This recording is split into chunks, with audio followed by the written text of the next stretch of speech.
ইলিশ খাবো, ইলিশ খাবো, বাড়িতে উঠেছে শোরগোল। তাই তো আজ রান্না করব ইলিশ মাছের পাতলা ঝোল। বন্ধুরা, ইলিশ মাছের ঝোল রান্না করার জন্য আমি প্রথমে মাছগুলোকে সুন্দর করে ধুয়ে লবণ হলুদ দিয়ে মেখে তেলে হালকা করে ভেজে নেব।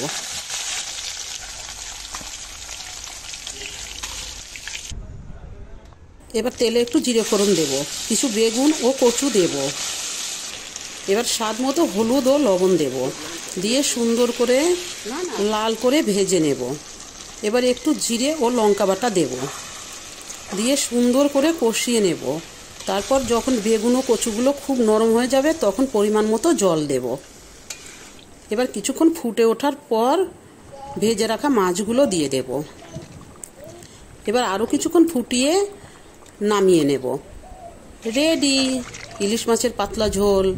এরকম যদি ইলিশ মাছের পাতলা ঝোল থাকে সাথে, আর কিছু লাগবে না পাতে।